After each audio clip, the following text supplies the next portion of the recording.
இவ்வளவு பயான்கள் நடந்தும் அநியாயம் செய்யற கூட்டம் அநியாயம் செஞ்சு கொண்டே இருக்கு, மோசடி செய்யற கூட்டம் மோசடி செஞ்சு கொண்டே இருக்கு, மாற்றமான வேலையை செய்யறவங்க செஞ்சு கொண்டே இருக்கு. நீங்க பண்ற பயானம் நீங்க பண்ணுங்க, அது உங்களோட வேலை. பயான் பண்றது உங்களோட பயான். பிசினஸ் அல்ல இது, பிசினஸ் அல்ல இது, இது ஒரு வியாபாரம் அல்ல. ஏழைய மார்க்கத்தில் உள்ள மார்க்கத்தை வித்து வயிற்று பொழப்புக்கு மார்க்கத்தை பாவிக்கிறது போல இந்த இஸ்லாம், இந்த குர்ஆன், இந்த ஹதீஸ், இந்த தீன் வயிற்று பொழப்புக்குள்ளதல்ல. மார்க்கத்தை வித்து சாப்பாடு ஆரம்பிச்சாங்கன்னா என்ன நடக்கும்? மார்க்கம் எல்லாம் மாற்றமாக சொல்லப்படும். வசதி உள்ள ஒருத்தர் வந்தா அவருக்கு ஏற்ற மாதிரி மார்க்கம் சொல்லுவார், ஏழை ஒருத்தர் வந்தா அதுக்கு ஏற்ற மாதிரி சொல்லுவார்.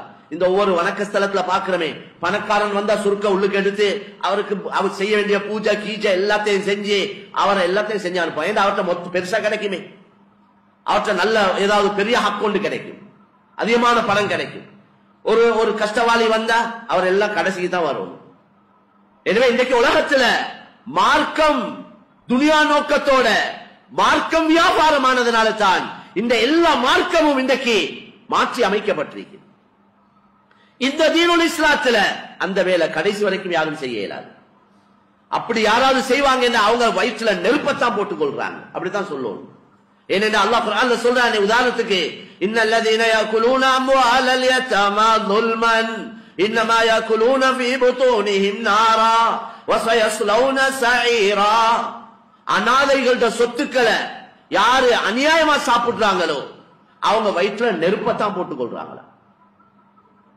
யாரு அநாதைகளோட சொத்துக்களை அநியாயமா சாப்பிடுறாங்களோ அவங்க வயிற்றுல நெருப்பத்தான் போட்டுக் கொள்றாங்க, அவங்க நரகத்துக்கு போவாங்க என்று குர்ஆன்ல அல்லாஹ் சொல்றாங்க. அதனால வியாபாரிகள் நிறைய அதிகமான மக்கள் நாங்க பார்ட்னர்ஷிப்ல பங்குல வியாபாரங்கள் செய்யறோம், பலர்கிட்ட பணங்கள் எடுத்து வியாபாரம் செய்யறோம். கொடுக்கல் வாங்கல் எங்கள்கிட்ட நிறைய வியாபாரத்தை எல்லாம் சொந்த சல்லியால வியாபாரம் செய்யறாங்க இல்ல, அந்த அளவுக்கு எல்லாரும் இல்ல. பெரிய பெரிய வியாபாரிகளும் கூட அவங்களும் எங்கேயாவது எடுத்து இப்படித்தான் போகுது.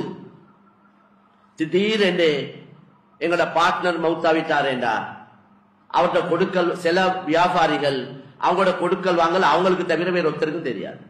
அது பெரிய மடத்தனம் மேலான சகோதரர்களே. எங்கட கொடுக்கல் வாங்கல் விஷயத்த ஒரு 4 பேர் விளங்கி இருக்கணும். எங்கட நம்பிக்கைக்குரியவங்க, மனைவிக்கு தெரியணும், புள்ள இல்ல எந்த புள்ள வயது வந்த பிள்ளைகளா இருக்கிறாங்களோ அவங்களுக்கு விளங்கி இருக்கணும். பாப்பா இப்படித்தான் கொடுக்கல் வாங்கல், மகன் நான் இப்படி வியாபாரம் செய்யறேன், இப்படி இப்படி எல்லாம் கொடுக்க இருக்குது, இப்படி இப்படி எல்லாம் வர இருக்குது எனக்கு என்ற எல்லாத்தையும் 4 பேர் விளங்கி இருக்கணும், நம்பிக்கைக்குரியவங்க. இதுவெல்லாம் எல்லாம் எழுதப்படணும். எங்கட கொடுக்கல் வாங்கல் எல்லாம் எழுதப்படணும். எங்கட வியாபாரங்கள் எல்லாம் எழுத்து மூலமாக அமையணும். இன்றைக்கு அதிகமானவங்க எல்லாம் மண்ட குத்த ஆவினத்துக்கு பின்னால ஹசரத் மார்க்கிட்ட போறாங்க பத்துவா கேட்க. நான் இவருக்கு இத்தனை கோடி கொடுத்தேன், அவர் இப்படி லாபம் தாரேண்டார், அப்படி லாபம் தாரேண்டார், பாருங்களே இப்படி செஞ்சிட்டார், கொடுத்ததுக்கு என்ன ஆதாரம்? நம்பித்தான் கொடுத்தேன், அவரோட பேச்ச நம்பித்தான் நான் கொடுத்தேன். அவரு நேத்தும் கூட முந்தநாத்து கூட ஒரு முக்கியமான இடத்துல கொடுக்கல் வாங்கல் விஷயம், அது மார்க்கத்தோட சம்பந்தப்பட்ட இடம், அந்த மார்க்கத்தோட சம்பந்தப்பட்ட இடத்தை கூலிக்கு கொடுத்திருக்கிறாங்க, அங்கேயும் மோசடி. சுப்ஹானல்லாஹ், அல்லாஹ்ட பயம் இல்லாம போச்சேண்டா மார்க்கமும் விளங்காது. ஹதீஸ்ல வந்திருக்குது, இதா லம் தஸ்தஹி ஃபஸ்னா மா ஷித், நீ உனக்கு வெட்கம் இல்லையேண்டா நீ விருப்பமானதெல்லாம் செய். உண்மையிலே வெட்கப்பட தகுதியானவன் அல்லாஹ் சுப்ஹானஹு வ தஆலா. உனக்கு அல்லாஹ்ட பயம் இல்லையேண்டா நீ வேண்டிய ஒன்றை செய் என்று ரசூல் ஸல்லல்லாஹு அலைஹி வஸல்லம் சொன்னாங்க. எல்லா நபிமாரும் சொன்ன ஒரு கருத்து தான் இது. இன்ன மிம்மா அதரக்க الناس من كلام النبوة الاولى, நபி சொன்னாங்க ஆரம்ப நுபுவத்துடைய பேச்சுகள், நபிமார்களுடைய பேச்சுகள்ல உள்ளது தான். உங்களுக்கு வெட்கம் இல்லையேண்டா, அல்லாஹ்ட பயம் இல்லையேண்டா நீங்க விருப்பமானதெல்லாம் செய்யுங்க. அதனால கண்ணியமான சகோதரர்களே, இப்படி சர்வசாதாரணம். அப்ப இந்த பங்குல வியாபாரம் செய்யற விஷயத்துல கட்டாயம் விஷயங்கள் எழுதப்பட்டிருக்கணும். எங்கட கொடுக்கல் வாங்கல் எல்லாம் எழுத்துல இருக்கணும். இல்ல திடீர் மௌத்து தான் இன்றைக்கு அதிகம். ஹதீஸ்ல அப்படித்தான் வந்திருக்குது. கடைசி காலம் ஆவக்கொல சின்ன வயசுல மௌத்து வாரதும் திடீர் மௌத்து அதிகமாகும் என்று ஹதீஸ்ல வந்திருக்கு. அது நாங்க நீங்க பார்த்து கொண்டிருக்கிறோம். எங்கட குடும்பங்களையும் அப்படி நிறைய விஷயங்கள் நடந்து கொண்டிருக்கு. எங்கட இந்த உடல் இந்த எங்கட ஃபிட்னஸ் எங்கட ஜிம் கிம் எல்லாம் சுக்கு நூறா போயிட்டும் மவுத்து அல்லாஹ் நாடி இருந்தா எந்த அப்படித்தான் இன்றைக்கு மவுத்து இருக்கு. ஜிம்ல இருக்கவங்களே மவுத்தா போறார். ஃபுட்பால் அடிச்சு கொண்டிருக்கிறார், பேட்மிண்டன் அடிச்சு கொண்டிருக்கிறார், அதே நிலைமையில விழுந்து மவுத்தாவுறார். அதனால இந்த ஒன்று நம்பிக்கைக்குரியது இல்லை. இந்த வாழ்க்கை மேலான சோதனை போலி வாழ்க்கையை தான் வாழ்ந்து கொண்டிருக்கிறோம். ஆனா எங்கட மவுத்துக்கு பின்னால எங்கட மனைவி மக்கள் குடும்பத்துடைய ஹக்குகளை சரியா ஏற்பாடு செஞ்சுட்டு போகணும். எங்கட மவுத்துக்கு பின்னால எங்கட மனைவி மக்கள் எங்கட மவுத்த நினைச்ச அலுவலத்தை விட எங்கட கொடுக்கல் வாங்கல நினைச்ச அலுவலவங்க எவ்வளவு பேர் இருக்கிறாங்க.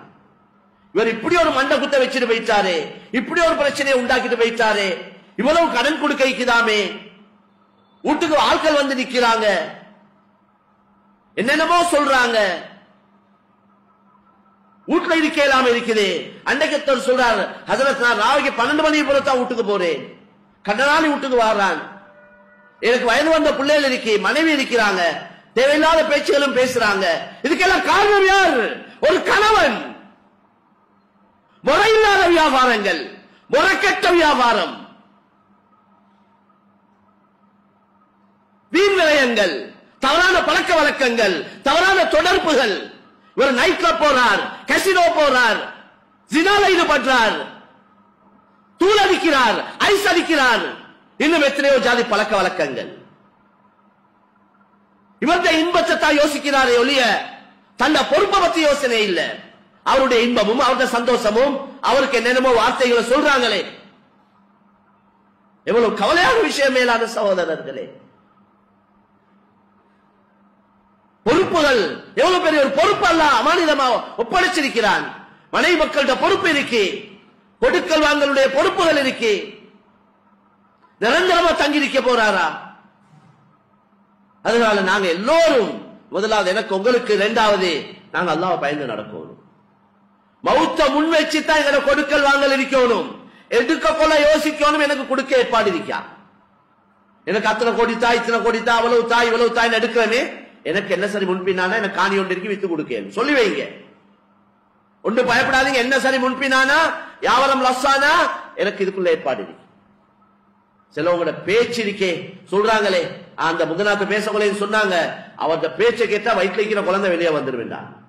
அப்படி பேச்சு சிலவங்களுக்கு, அப்படி பேச்சு திறமை இருக்கு, பேச்சுல சூனியம் இருக்கிறாங்க. ரசூலுல்லாஹ் இன்னஃபில் பயானி லஸிஹ்ரா இலாங்க. சிலவங்களோட பேச்சு சரி கவர்ச்சியா இருக்கும், நம்புற மாதிரி பேசுவாங்க. அல்லாஹ் பாதுகாக்கணும். அதை நல்லதுக்கு பாவிச்சாங்கன்னா அது நன்மையாக அமையும். அத பாவத்துக்கு மாற்றமான வேலைக்கு பாவிச்சாங்க என்றா அது அவங்களோட சோதனைக்கு தண்டனைக்கு காரணமாக அமையும். அதனால கண்ணியமான சகோதரர்களே, நான் சொல்லிக்கொண்டு வந்த விஷயம் ஈமான் யகீனுடைய விஷயம், கொடுக்கல் வாங்கல் விஷயம். நாங்க பஜாரோட சம்பந்தப்பட்டவங்களா இருக்கிறோம். இன்னைக்கு எல்லாம் பஜார்ல இருக்கிறவங்க தான் வந்திருக்கிறோம். மேலான கண்ணியமான சொல்லே, வியாபாரம் தொழில் விஷயத்துல முழு கவனம் செலுத்தும்.